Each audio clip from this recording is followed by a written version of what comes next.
بسم اللہ الرحمن الرحیم۔ اللہ کے نام سے شروع جو بڑا مہربان نہایت رحم والا ہے۔ رسول اللہ صلی اللہ علیہ وآلہ وسلم نے فرمایا، 4 انبیاء پرسل کی سنت میں سے ہیں: حیا کرنا، عطر لگانا، مسواک کرنا اور نکاح کرنا۔ رسول اللہ صلی اللہ علیہ وآلہ وسلم نے فرمایا، سب سے بڑی زیادتی یہ ہے کہ آدمی ناحق کسی مسلمان کی بے عزتی کرے۔ مسلمانوں میں کامل ایمان والے وہ لوگ ہیں جن کے اخلاق اچھے ہیں۔ جب بندہ جھوٹ بولتا ہے تو اس کی بدبو سے فرشتہ 1 میل دور ہٹ جاتا ہے۔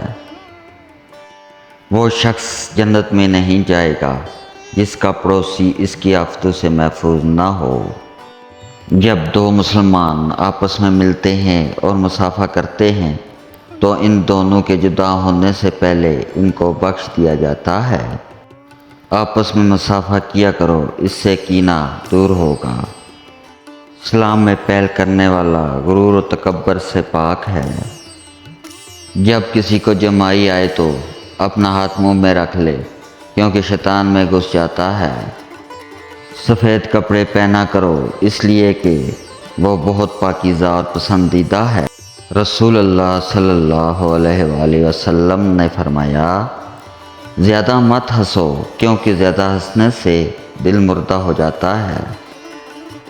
رسول اللہ صلی اللہ علیہ وآلہ وسلم نے فرمایا، بے شک ہر نماز اپنے سے پہلے والے گناہوں کو مٹا دیتی ہے۔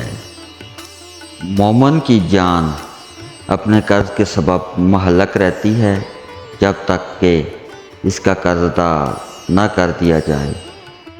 جو شخص قرض دار کو مہلت دے یا قرض معاف کر دے تو اللہ تعالیٰ اس کو قیامت کے دن کی سختیوں سے محفوظ رکھے گا۔